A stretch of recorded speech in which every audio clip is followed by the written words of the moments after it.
Hello students, welcome to UPCSS C++ series का ये lecture number 27 है और अभी हम फंक्शन के बारे में पढ़ रहे हैं। आज हम इस वीडियो में फंक्शन में एज अ पैरामीटर हम एरे कैसे पास करेंगे इसे समझने वाले हैं और हम इस वीडियो में फंक्शन ओवरलोडिंग के बारे में भी देखेंगे। फंक्शन ओवरलोडिंग क्या होती है, तो पहले तो यहाँ पर हम देखते हैं कि किसी फंक्शन में एज अ पैरामीटर हम एरे को कैसे पास कर सकते हैं। तो इसके लिए यहाँ पर देखिए एक एग्जाम्पल आपके सामने है। इसमें यहाँ पर क्या किया गया, माई नंबर नाम का एक एरे बनाया गया जहाँ पर कॉन्स्टेंट वैल्यू असाइन कर दी गई है और फिर यहाँ पर माई फंक्शन को कॉल किया गया जिसमें माई नंबर एरे को यहाँ पर पास किया गया है एज अ आर्गूमेंट।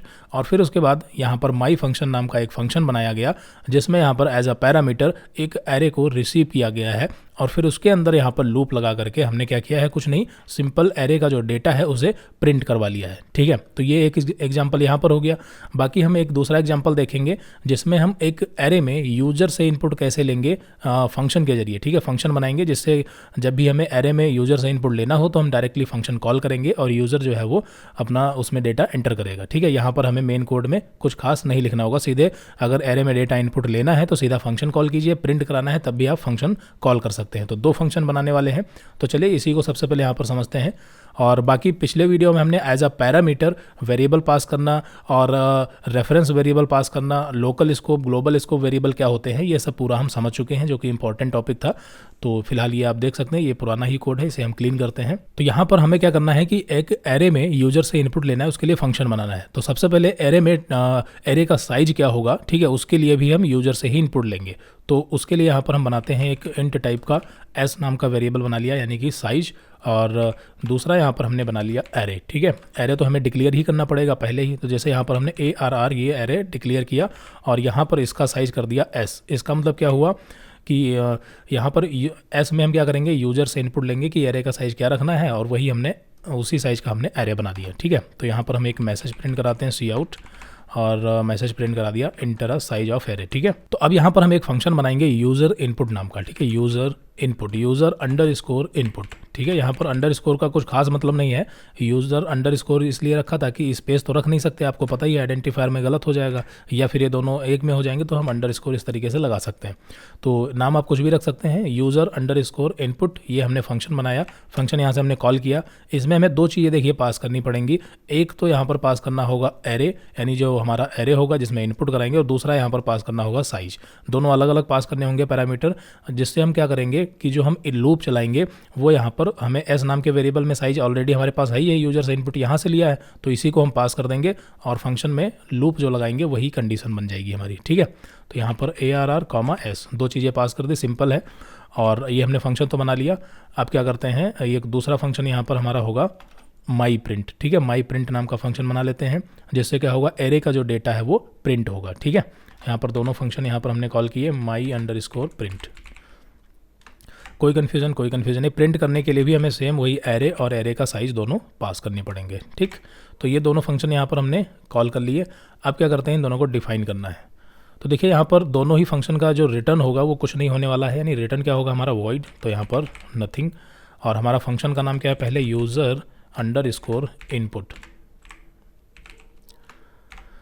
ठीक है, यूज़र अंडरस्कोर इनपुट, और यहाँ पर इसमें दो आर्गूमेंट पास हो रहे हैं, तो यहाँ पर हमें दो पैरामीटर डिक्लेयर करने हैं। एक हमारा एरे है, पहला हमारा क्या है, एरे। और देखिए नॉर्मल अगर हम ARR इस तरीके से लिखेंगे तो ये नॉर्मल वेरिएबल होगा, जबकि ये हमारा एरे टाइप का वेरिएबल है, तो हमें यहाँ पर square bracket open and close करने पड़ेंगे, है ना। फिर उसके बाद कॉमा, और दूसरा हमारा क्या है, इंट S। ठीक है, कोई जरूरी नहीं कि यहाँ पर हमारा एरे का नाम ARR और जो एरे का साइज है वो S नाम के वेरिएबल है तो दोनों सेम होने चाहिए, नहीं, इसके बारे में आपको पता है। ठीक है, यहाँ पर हम कोई भी नेम रख सकते हैं क्योंकि ये पैरामीटर होते हैं, जरूरी नहीं कि आर्गूमेंट और पैरामीटर के वेरिएबल नेम सेम होने चाहिए, डिफरेंट हो सकते हैं ना, लेकिन यहाँ पर हमने फिलहाल सेम लिए हैं।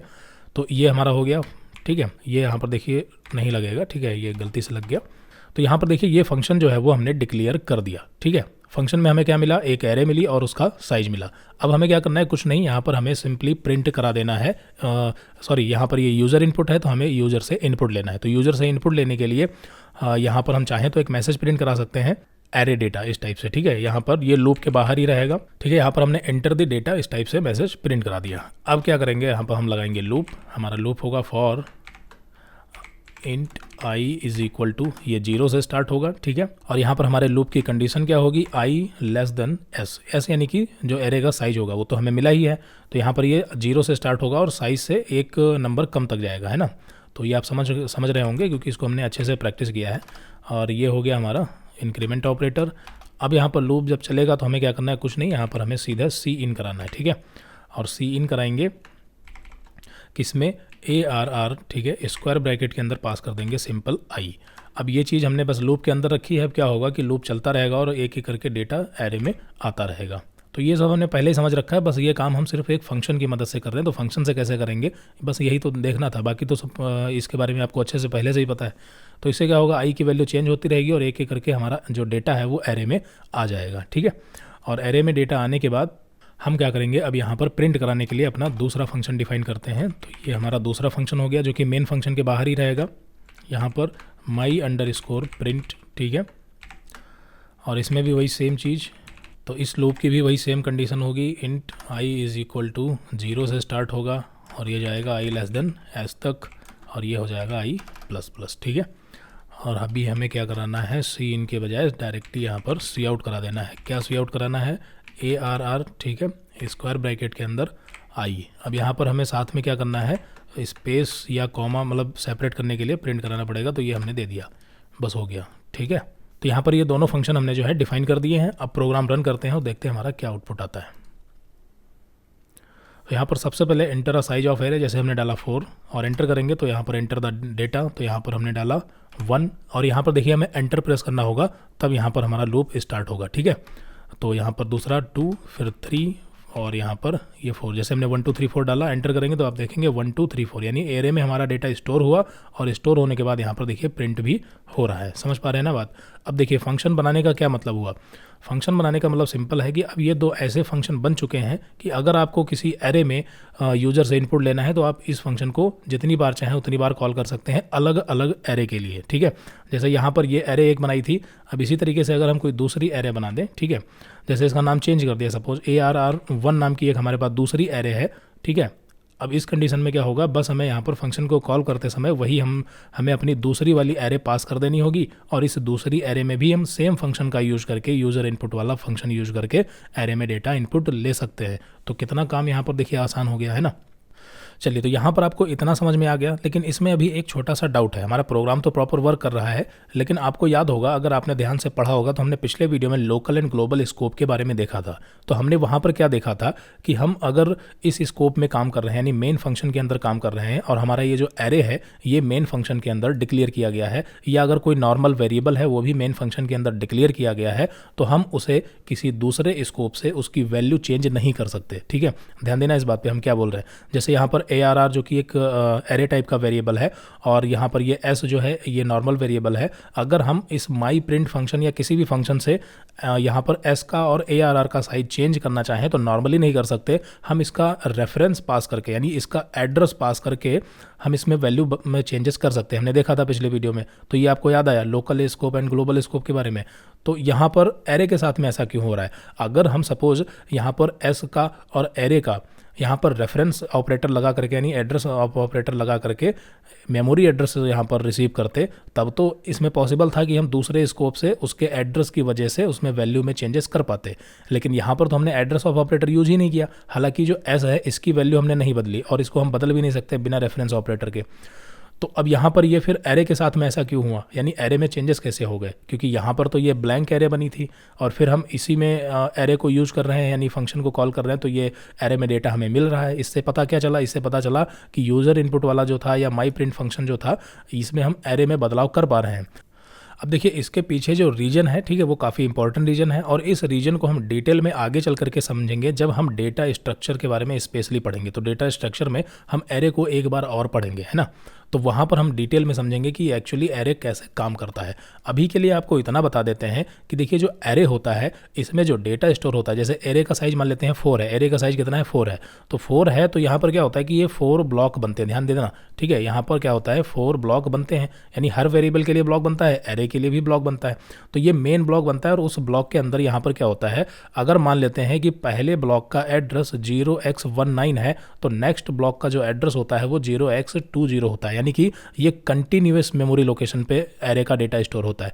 तो इसमें होता क्या है कि जो हमारा एरे होता है, जब यहाँ पर हम एरे बनाते हैं या एरे को कहीं पास करते हैं, जैसे यहाँ से हमने फंक्शन कॉल किया और ARR यानी एरे को पास कर दिया, तो एक्चुअल में क्या होता है कि बिना रेफरेंस ऑपरेटर के यानी बिना एड्रेस ऑफ ऑपरेटर के इस एरे का जो पहला डेटा होता है, यानी कि जो हमारा 0 इंडेक्स पर डेटा होता है, उसका जो एड्रेस होता है, ये एड्रेस एक्चुअली में पास होता है। और जब ये एड्रेस बिना एड्रेस ऑफ ऑपरेटर के पास होता है, तो इसी एड्रेस की वजह से आगे जो है यहाँ पर हम बदलाव कर पा रहे हैं। तो ये पॉसिबल एड्रेस की वजह से ही है, यानी मेमोरी एड्रेस की वजह से ही पॉसिबल है कि हम उसे दूसरे स्कोप से उसमें बदलाव कर पा रहे हैं। लेकिन एग्जैक्टली ये कैसे काम करता है, इसको हम आने वाले वीडियोस में डेटा स्ट्रक्चर वाली प्लेलिस्ट में डिटेल में समझेंगे, ठीक है। जब इसके बाद C++ के बाद डेटा स्ट्रक्चर हमारा स्टार्ट होगा, तब हम इसे डिटेल में एक बार फिर से समझेंगे। अभी थोड़ा थोड़ा आइडिया आपको लग रहा होगा, है ना। तो ये फिलहाल ये चीज़ आपकी समझ में आ गई होगी, उम्मीद करते हैं। अब यहाँ पर आगे बढ़ते हैं और बात करते हैं फंक्शन ओवरलोडिंग की, ठीक है। फंक्शन ओवरलोडिंग क्या होती है? तो देखिए, फंक्शन ओवरलोडिंग का मतलब सिंपल होता है। अभी तक देखिए हमने जो भी फंक्शन बनाए हैं यहाँ पर, जैसे यूज़र इनपुट हो गया, माई प्रिंट हो गया, ठीक है।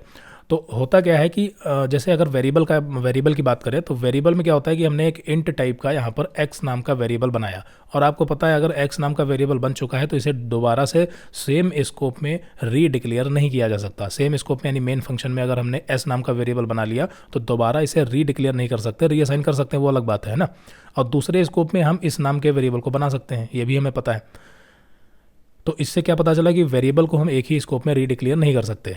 तो क्या ये चीज़ फंक्शन पर भी लागू होती है? क्योंकि जो हमारे वेरिएबल है ये भी आइडेंटिफायर है और जो हमारे फंक्शन है ये भी तो आइडेंटिफायर ही है। अब यहाँ पर सब आप थोड़ी देर के लिए सोचिए कि यूज़र इनपुट नाम का ये फंक्शन है, और अगर हम दूसरे फंक्शन का नाम भी सेम रख दें यानी यूज़र इनपुट, तब अगर हम किसी यूज़र इनपुट नाम के फंक्शन को कहीं से कॉल करेंगे तो कौन सा कॉल होगा? पहला कॉल होगा, दूसरा कॉल होगा, है ना। तो अगर सेम नाम से दो फंक्शन मिल जाते हैं और जिनके जो पैरामीटर हैं, पैरामीटर के बारे में आपको अच्छे से पता चल गया, जैसे ये क्या है, पैरामीटर हैं, और दोनों के पैरामीटर भी सेम है, तो क्या हमें एरर मिलेगी या क्या होगा?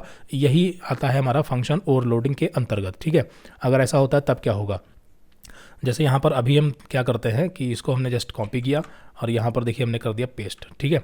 अब क्या होगा कि ये दोनों ही फंक्शन का जो डिक्लेरेशन है वो सेम है, फंक्शन का नाम भी सेम है, उसके जो पैरामीटर है ये भी सेम है, बस अंदर का जो कोड है वो चेंज है। देखिए अंदर का कोड अलग है, ये प्रिंटिंग के लिए है और ये हमारा क्या है, ये यूज़र इनपुट के लिए है, यानी अंदर का कोड चेंज है। लेकिन यहाँ पर अगर दोनों सेम फंक्शन है, यानी नेम दोनों के सेम है, पैरामीटर भी सेम है, तब क्या होगा? तो इसको थोड़ा सा देखते हैं प्रैक्टिकल करके। जैसे यहाँ से माई प्रिंट फंक्शन जो कि है ही नहीं, तो ये हो गया, ठीक है। अब देखते हैं कि हमें यहाँ पर एरर मिलेगी या क्या होने वाला है। तो जैसे ही यहाँ पर हम प्रोग्राम रन करेंगे तो यहाँ पर देखिए हमें एरर मिल रही है, ठीक है। एरर क्यों मिल रही है? क्योंकि दोनों का जो फंक्शन नेम है वो भी सेम है और जो पैरामीटर है ये भी सेम है। समझ पा रहे हैं ना बात? लेकिन अगर हम पैरामीटर बदल दें, जैसे यहाँ पर हमने इसका एक पैरामीटर हटा दिया, देखिए अब फंक्शन के नेम जो है वो दोनों सेम है, लेकिन जो पैरामीटर इसका है ये एक है और इसमें जो पैरामीटर है वो दो हैं। अब देखिए यहाँ पर एरर ना मिले इसके लिए हम साइज कांस्टेंट सेट कर देते हैं i<4, ठीक है। इसका नाम क्या है? यूज़र इनपुट ही है। और यहाँ पर ये समझ पा रहे हैं ना बात? ध्यान से समझना, यहाँ पर हम एरे का साइज भी बता रहे हैं और एरे भी हमने यहाँ पर पास किया है। इसमें दो पैरामीटर हैं, इसमें सिंगल पैरामीटर है, कोड दोनों का अलग अलग है। ये इनपुट लेगा और ये हमारा आउटपुट देगा, यानी कि प्रिंट करने का काम करेगा। अब यहाँ पर देखिए रन करते हैं, फंक्शन के नेम दोनों सेम है और यहाँ पर दूसरे वाले फंक्शन में हम सिर्फ एरे पास करते हैं, चूँकि एक फंक्शन में हमारा सिंगल पैरामीटर है, एक में डबल पैरामीटर है। ध्यान से समझना इस बात को। अब अगर यहाँ पर हम देखिए रन करेंगे तो हमें यहाँ पर एरर नहीं मिली, ठीक है, जबकि फंक्शन के नेम दोनों सेम है। यहाँ पर हम पहले तो डेटा डालते हैं, जैसे 4 डाला, फिर 1 2 3 एंड 4, यानी हमने साइज रखा 4 और यहाँ पर वैल्यू भी हमने 4 डाली है। तो आप देखेंगे बाकायदा हमारा इनपुट वाला भी काम कर रहा है और आउटपुट वाला फंक्शन भी काम कर रहा है, हालांकि फंक्शन के नेम दोनों जो है वो सेम ही है। तो अब ये क्यों पॉसिबल है, ये क्या हो रहा है, इसको हम समझते हैं, यही कहलाता है फंक्शन ओवरलोडिंग, ठीक है।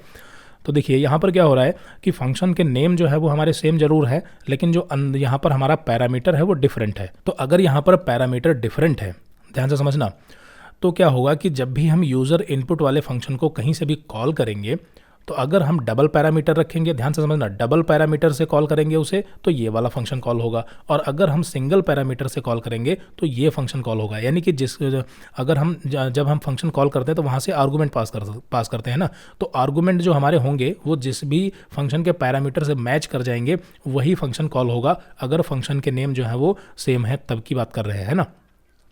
और अगर जैसे हमने कुछ ऐसा फंक्शन कॉल कर दिया, मतलब यूज़र इनपुट नाम का ही फंक्शन कॉल किया, लेकिन उसमें हमने 3 पैरामीटर पास कर दिए, तो हमें एरर मिलेगी, क्योंकि 3 पैरामीटर वाला कोई यहाँ पर फंक्शन डिक्लेयर ही नहीं है। तो बात समझ पा रहे हैं ना।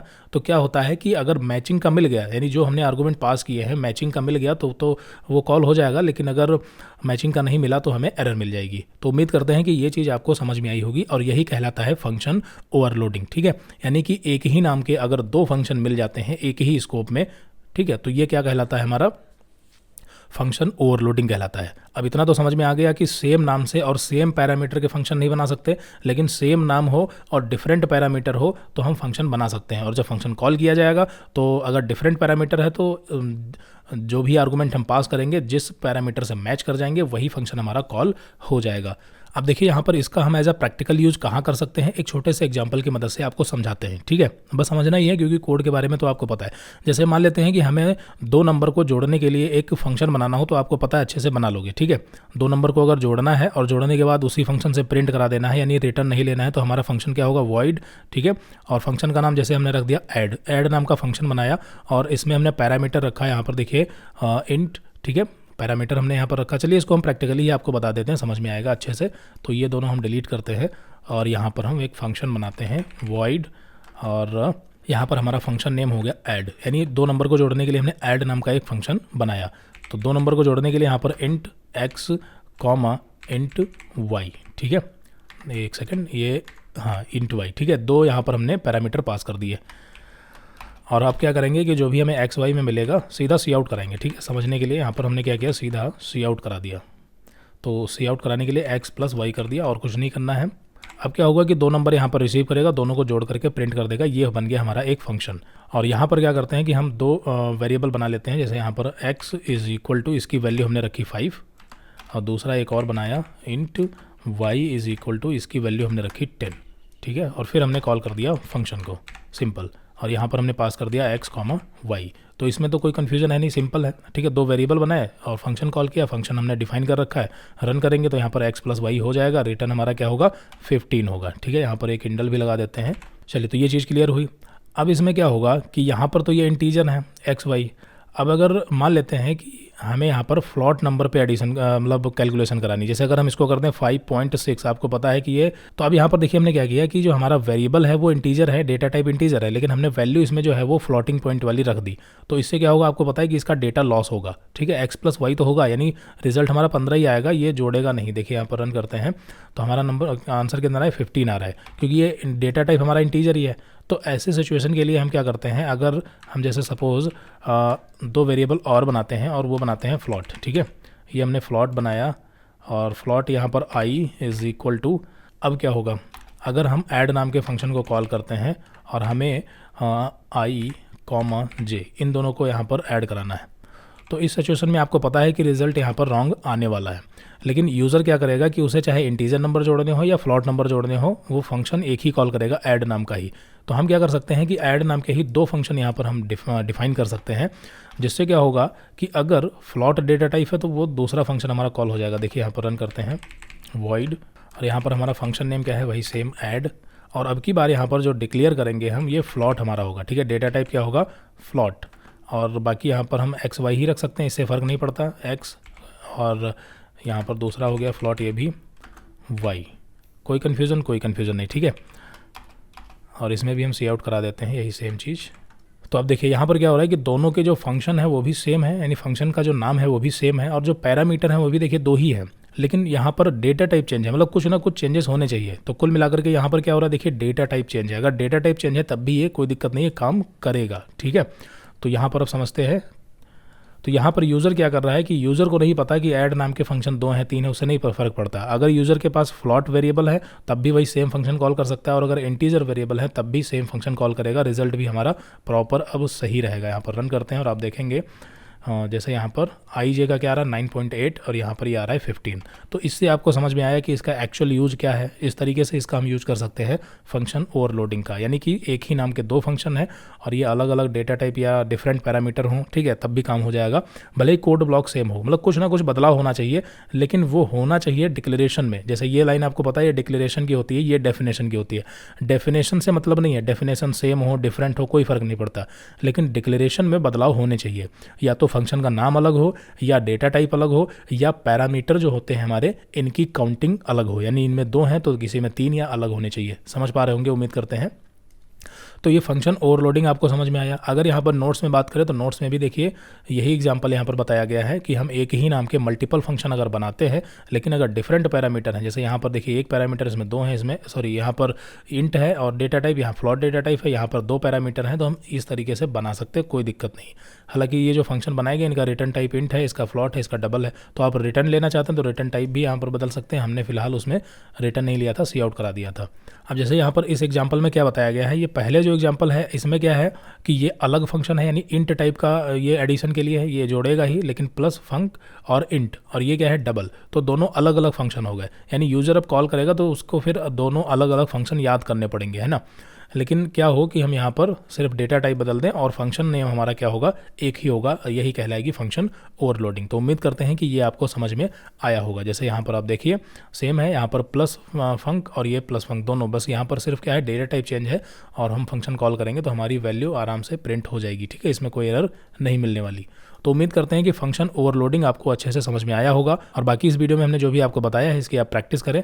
अगली वीडियो में हम फंक्शन रिकर्जन के बारे में पढ़ेंगे, जो कि काफ़ी इंपॉर्टेंट टॉपिक है और ये थोड़ा सा ट्रिकी भी है, तो इसे हम सेपरेट वीडियो में अगली वीडियो में समझने वाले हैं। तो इस वीडियो में इतना ही, मिलते हैं अगली वीडियो में। Okay, so thanks for watching this video.